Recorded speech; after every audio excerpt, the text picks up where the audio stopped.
Desde que el ser humano aprendió a navegar, hubo zonas del océano que nunca fueron consideradas simples rutas de paso, sino fronteras prohibidas entre el mundo conocido y algo mucho más antiguo y peligroso, y entre todas ellas, ninguna ha acumulado tanta oscuridad histórica como la región que hoy llamamos el Triángulo de las Bermudas, un nombre moderno para un miedo que existe desde hace miles de años, porque mucho antes de que desaparecieran aviones y buques modernos, ya se perdían naves enteras sin dejar rastro en estas mismas aguas, y las civilizaciones antiguas lo sabían, lo temían y lo evitaban siempre que podían.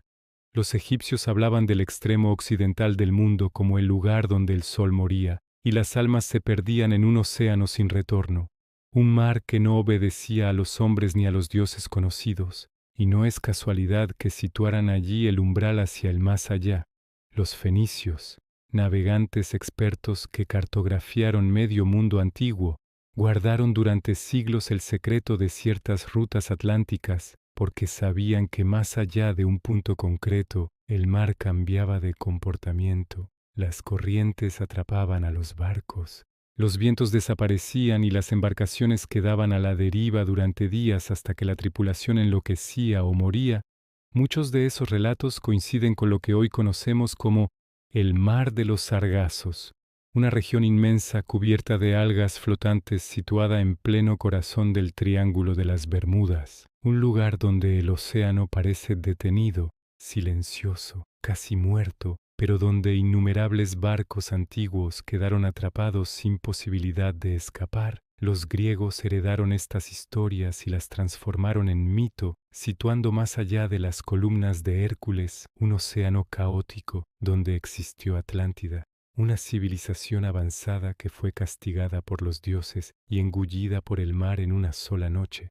Y aunque durante siglos se ha debatido si Atlántida fue real o simbólica, lo inquietante es que Platón sitúa su desaparición exactamente en la misma región donde hoy se concentran desapariciones modernas, como si la memoria del océano hubiese sobrevivido al paso del tiempo. Los romanos también registraron anomalías.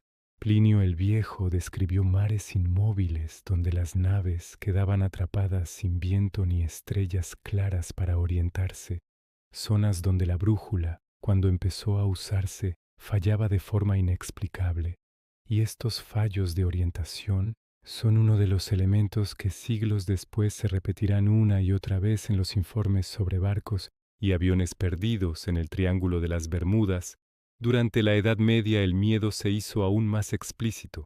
Los mapas advertían de monstruos marinos, abismos sin fondo y mares que devoraban barcos enteros, no como fantasía, sino como advertencia real para los navegantes, porque las desapariciones continuaban cuando comienza la era de los grandes descubrimientos.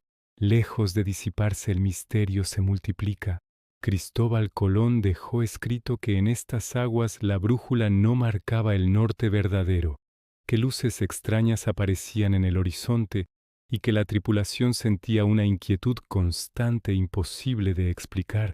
Siglos después, durante la expansión colonial, galeones cargados de oro desaparecieron sin señales de naufragio, sin restos flotando, sin cuerpos, como si el océano se los hubiese tragado por completo. Y lo más perturbador es que ese patrón no terminó con la navegación a vela. En el siglo XX comenzaron a desaparecer aviones en pleno vuelo, aparatos modernos, con pilotos experimentados y condiciones meteorológicas normales. Uno de los casos más famosos es el vuelo 19, 5 aviones militares que desaparecieron durante un ejercicio de entrenamiento.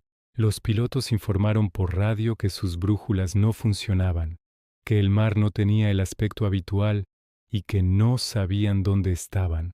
Minutos después el contacto se perdió para siempre. Ni los aviones ni los cuerpos fueron encontrados jamás. Incluso el hidroavión enviado para rescatarlos desapareció también. Sumándose a la lista negra del Triángulo, barcos mercantes, pesqueros, yates y aviones civiles han seguido el mismo destino. Algunos emitieron mensajes confusos antes de desaparecer, Otros simplemente dejaron de existir en los radares, sin explosiones, sin llamadas de auxilio, sin restos. Y lo inquietante es que muchas de estas desapariciones ocurrieron en días de mar en calma y cielos despejados. Exactamente igual que sucedía en la antigüedad, como si la zona mantuviera un comportamiento constante a lo largo de los milenios. Para las culturas antiguas, esto no era casualidad.